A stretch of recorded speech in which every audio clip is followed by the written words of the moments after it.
Perhatikan argumen berikut. Ana bukan anak terakhir atau dia alumni IPB. Jika Ana alumni IPB, maka dia seorang pekerja kantoran. Ana bukan pekerja kantoran. Simpulan sah dari argumen tersebut adalah, ini kembali lagi kayak tes SKD, yaitu tentang logika matematika. Jadi jelas di sini kesimpulannya adalah opsi E, Ana bukan anak terakhir. Kita cek jawabannya ya. Nah, di sini diketahui Ana bukan anak terakhir. Kita misalkan T itu adalah anak terakhir. Selanjutnya dia alumni IPB. Ana alumni IPB, kita anggap pernyataannya A. Dan Ana pekerja kantoran, kita misalkan di sini adalah K. Nah, jadi pernyataan yang pertama adalah Ana bukan anak terakhir, berarti negasi T atau dia alumni IPB atau A. Terus jika Ana alumni IPB, jika A maka K. Nah, pernyataan ketiga, Ana bukan pekerja kantoran itu K, jadi negasi K. Nah, simpulan yang sah adalah, jadi di sini teman-teman harus paham ya, ekivalen, bentuk ekivalen atau nilai kebenarannya yang sama. Jadi bentuk atau ini kita ubah dulu.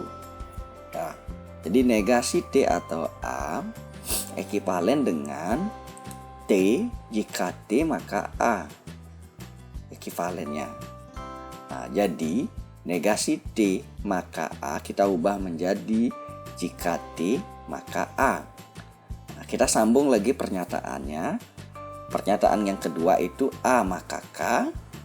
Pernyataan yang ketiga adalah negasi K. Ya. Nah, dari sini pernyataan 1 dan 2. Pernyataan 1 udah berubah menjadi jika T maka A. Ada lagi pernyataan A maka K. Kesimpulannya pakai silogisme, yaitu jika T maka K. Nah, selanjutnya jika T maka K kita gabungkan dengan pernyataan yang ketiga, yaitu negasi K. Nah, kesimpulannya adalah negasi T, itu kita pakai modus tollens. Nah, jadi negasi T itu berarti anak terakhir itu T, berarti negasi T adalah Ana bukan anak terakhir. Jadi opsi E yang benar. Nah, nanti kalau ini teman-teman masih bingung, ya nanti di komen saja, nanti lebih dalam saya akan memberikan materinya. Jadi kalau teman-teman juga lupa materi ini agak sulit juga. Jadi harus benar-benar teman-teman kuasai dulu, cari materi tentang silogisme, materi logika matematika, pasti akan bisa. Nah, selanjutnya soal nomor 24. Dalam suasana hari raya, seluruh warga di lingkungan RT 021 yang hadir sebanyak 80 orang saling bersalaman. Apabila setiap orang wajib bersalaman kepada semua orang, maka ada berapa salamankah yang terjadi? A. 6.320 salaman. B. 4.360 salaman. C. 4.120 salaman. D. 3.680 salaman. E. 3.160 salaman. Jawaban yang benar adalah jawaban E. Nah, ini jelas kalau kasus bersalam-salaman ini adalah kasus kombinasi. Artinya gini, kalau ada A dengan B saling bersalaman, sekarang B dengan A dianggap sama saja. Jadi bukan kasus permutasi. Kalau permutasi A B dengan BA itu berbeda. Tapi dalam bersalaman, A salaman dengan B salaman dengan A itu adalah sesuatu yang sama. Jadi itu kasusnya adalah kombinasi. Nah, di sini ada 80 orang. Berjabat tangan kan melibatkan 2 orang. Maka berapa banyak salaman yang terjadi? Tinggal 80 kombinasi 2. Nah, tinggal dihitung aja 80 kombinasi 2, yaitu 80 faktorial per 78 faktorial kali 2 faktorial. Sehingga tinggal dihitung aja menghasilkan jawaban 3160. Jadi jawabannya adalah E. Nah, materi selanjutnya. Soal nomor 25. Berapa banyak batang yang diperlukan untuk membuat susunan batang yang ke-20 dari pola berikut? Nah, di sini susunan 1 jelas terdiri dari 3 batang. Susunan kedua terdiri dari 5 batang. Susunan ketiga terdiri dari, tinggal dihitung aja, 1, 2, 3, 4, 5, 6, 7, ada 7 batang. Susunan keempat ada 9 batang. Jadi pada susunan ke-20 ada berapa? Jawabannya adalah C, 41. Caranya adalah, nah kita lihat pola yang pertama. Pola pertama ini adalah ada satu segitiga. Nah, satu segitiga. Nah, ke pola kedua, untuk membentuk segitiga yang kedua tinggal nambah 2 batang saja. Nah, jadi di sini pola satunya 3, pola kedua 5, itu kita bentuk menjadi 3 ditambah 2. Nah, selanjutnya pola yang ketiga sama juga, untuk membentuk segitiga yang ketiga tinggal nambah 2 batang lagi. Nah, jadi 3 ditambah 4, susunan keempat adalah 3 ditambah 6. Sehingga menjadi 3 ditambah, nah di sini lihat di sini. Pada saat 4 di sini ada unsur 3. Berarti kan kurang 1. Nah, polanya kurang 1. Kalau pola kedua 3 tambah 2. Pola ketiga 3 tambah 4, 4 itu 2 kali 2. Pola keempat 3 tambah 6, 6 itu didapat dari 2 kali 3. Bukan 2 kali 4-nya. Makanya setiap ini berkurang 1. Sehingga pola ke-20 tinggal menghitung saja di 3 ditambah 2 kali 19. Hasilnya 41.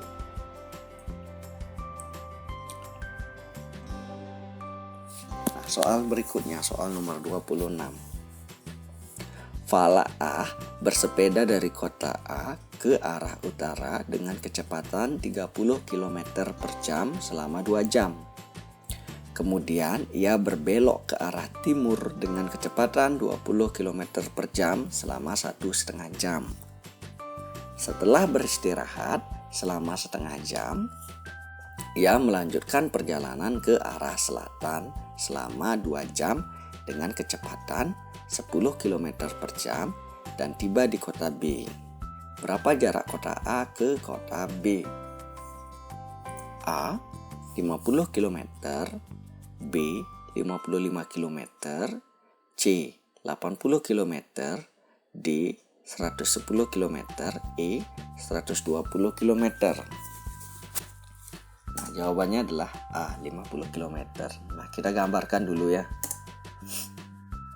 Nah, sebelum menjawab itu, di sini yang ditanya adalah jarak.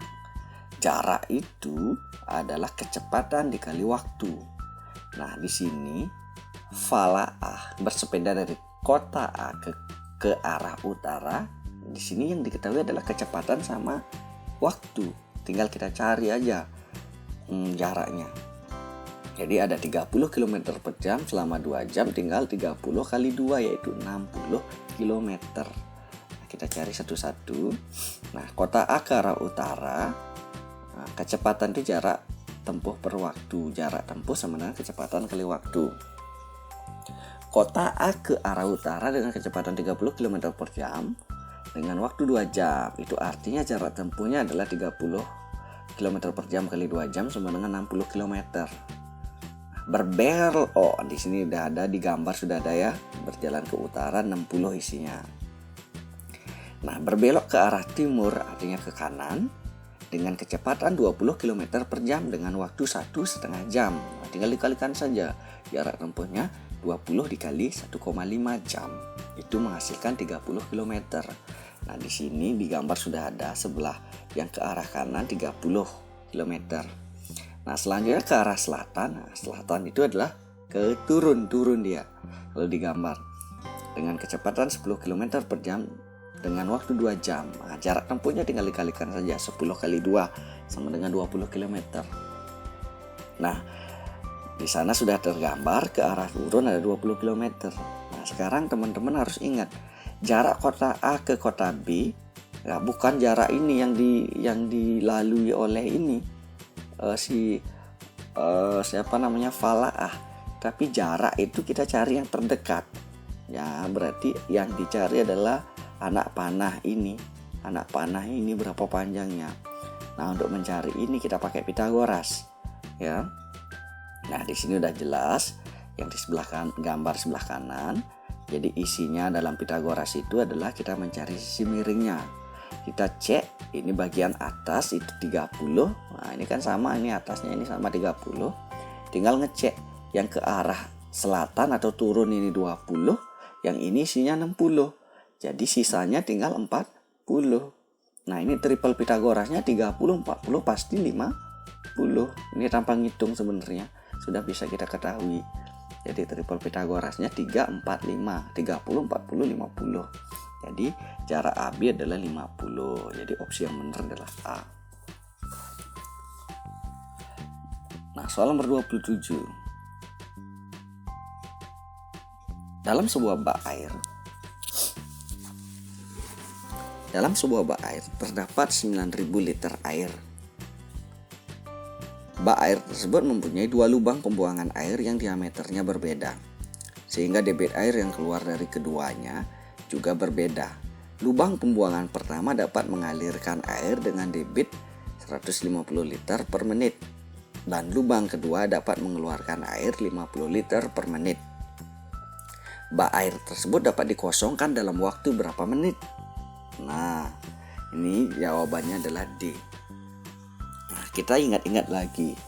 Debit ini kita kan sudah dapat ini pelajaran kelas 5. Debit itu adalah volume per waktu. Nah, volume di dalam soal adalah 9.000 liter. Nah, kita cek debit lubang pertama. Debit lubang pertama itu adalah 150 liter per menit. Debit lubang kedua 50 liter per menit.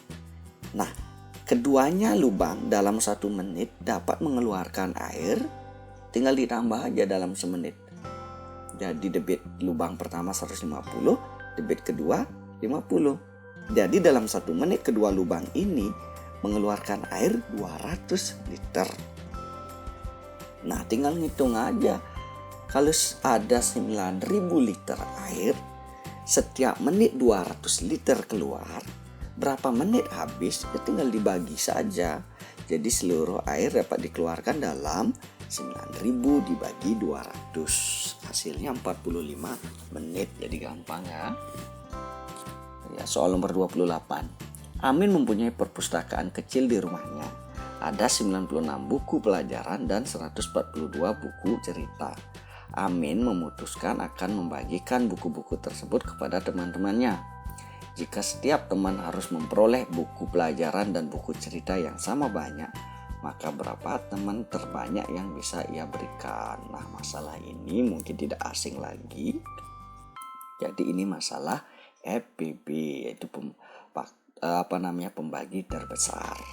Jadi tinggal cek saja, ini jawabannya adalah C, 48 orang. Nah, FPB dari 96 dan 144 adalah 48. Ya sudah, ada 48 orang yang paling banyak mendapatkan hadiah. Nah, kalau masing-masing dicari berapa sih dapat tiap orang itu buku pelajaran dan buku cerita, baru tinggal dibagi saja. Buku pelajarannya ada 96, tinggal bagi 48 dapat 2 buku pelajaran. Kalau buku ceritanya ada 144, tinggal dibagi 48 dapat 3 buku cerita. Jadi satu anak akan mendapatkan 2 buku pelajaran dan 3 buku cerita. Jadi total anaknya ada 48. Jadi sesuai pertanyaan, maka berapa teman terbanyak ya? Ada 48 orang.